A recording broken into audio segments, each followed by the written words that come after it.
The Mount of Venus and its meaning.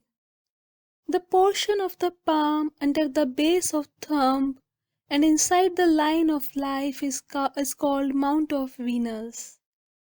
When formed well and not too large, it denotes a desire for love and companionship, the desire to please, worship of beauty in every form, the artistic and the emotional temperament, and it is usually very prominent in the hands of artists, singers, and musicians.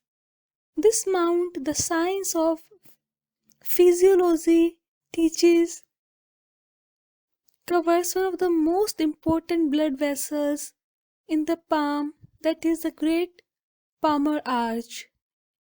If this loop or the arch is large, it indicates a plentiful supply of blood and strong active circulation. Consequently, the health is more robust.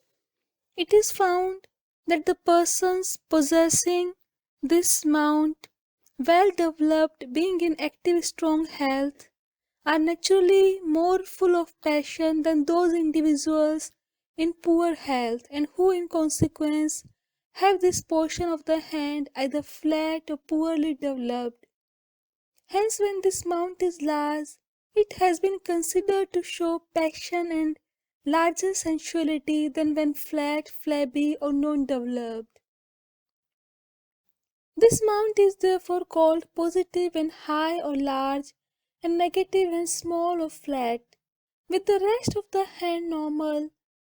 This mount, well shaped, is an excellent sign to have, as it denotes magnetism and attraction of one sex to the other.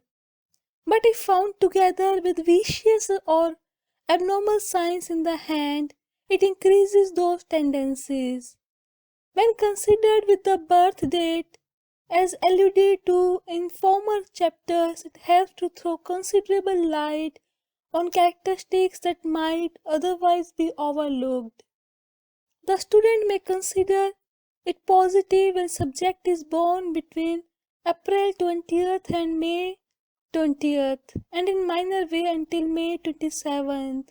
The chief characteristics of this period are: these people have a curious dominating power over others and found rather inclined to be too dogmatic in their opinions and also often too unyielding or tyrannical.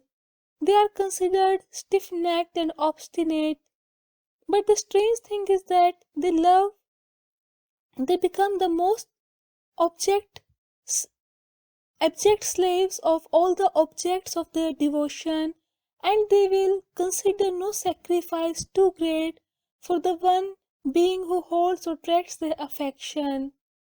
They are hospitable and generous, and especially love to entertain their friends.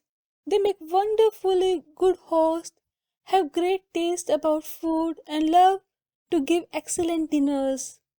They dress with great taste and are generally considered richer than they really are, and they can make a good show on very little.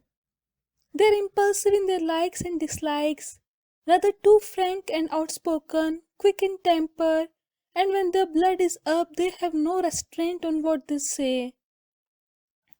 Their passion or temper is, however, quickly over, and when the storm is passed away, they are most regretful for the wounds their temper may have caused.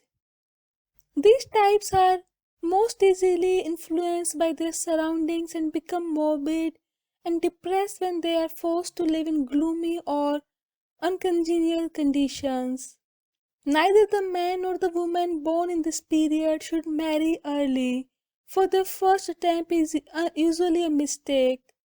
They are so independent in character that, especially if they marry early and find their mistake, they lead unconventional lives and get severely criticized in consequence. They are inclined to be very jealous when their affections are aroused, especially if the peace of the home is in any way disturbed. People born in this period are usually short or round shaped, have usually short or the round shaped nails, which indicate a tendency to suffer with the complaints of throat and nose. They also suffer as a rule with pains in the head and ears, swellings in the neck, and have a tendency towards tumors, appendicitis, or other internal troubles, chiefly relating to intestines.